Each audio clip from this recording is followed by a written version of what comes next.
Welcome to Global Heroes. Before we dive into today's article, remember to follow us, subscribe to our newsletter, and get free access to all our issues and positive news straight in your inbox. In today's article, more than a year after Taliban's return, some women fight for lost freedoms. By Mohammed Yunus Yawar.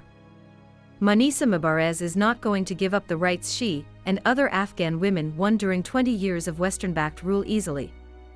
Before the hardline Islamist Taliban movement swept back to power a year ago, the 31-year-old served as a director of policy monitoring at the finance ministry. She was one of many women, mostly in big cities, who won freedoms that a former generation could not have dreamed of under the Taliban's previous rule in the late 1990s.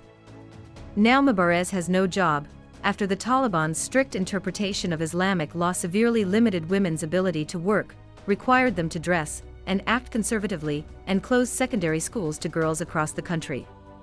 Under the new government, there are no women in the cabinet, and the Ministry of Women's Affairs was shut down. One war ended, but the battle to find a rightful place for Afghan women has started. We will raise our voice against every injustice until the last breath, said Mubarez, who is among the most prominent campaigners in the capital Kabul.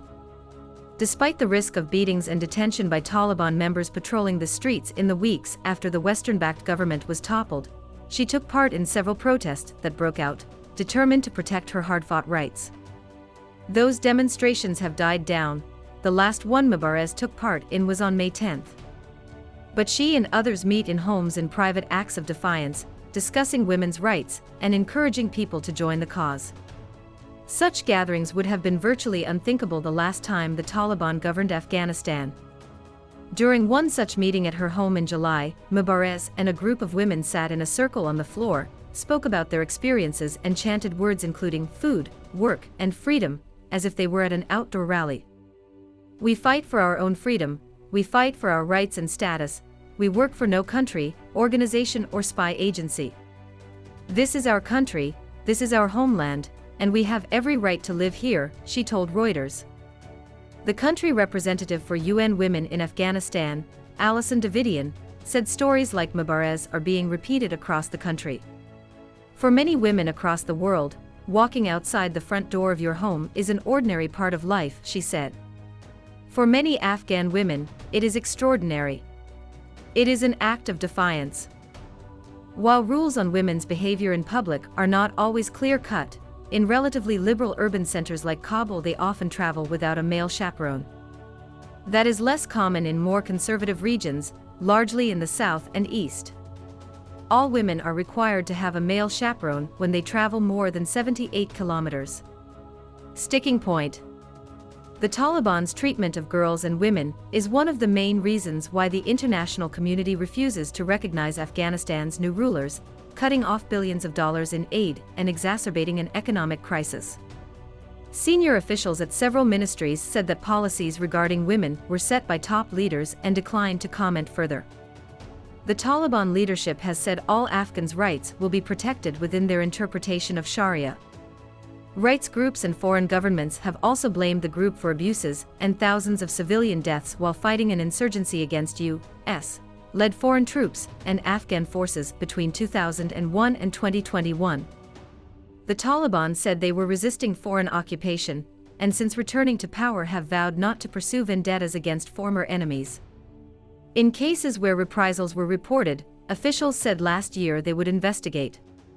Afghanistan remains the only country in the world where girls are banned from going to high school. In March, the group announced that female secondary schools would reopen, only to reverse its decision on the very morning that many girls had turned up excitedly for school. Some have managed to enroll for private tutorials or online classes to continue their education. We are hopeful about schools reopening, said Karishma Rashidi, 16, who started private tuition as a temporary measure.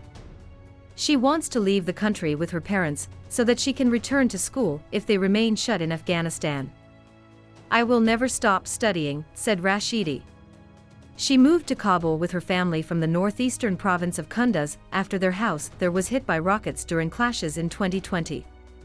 The international community continues to advocate for female rights and leadership roles for women in public and political life. Some women said they have had to accept the new norms in order to make ends meet. Gulstan Safari, a former female police officer, was forced to change her career after the Taliban stopped her from entering the police department.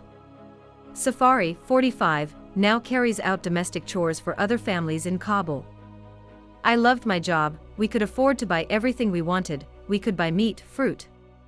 Reuters. Thank you for being with Global Heroes.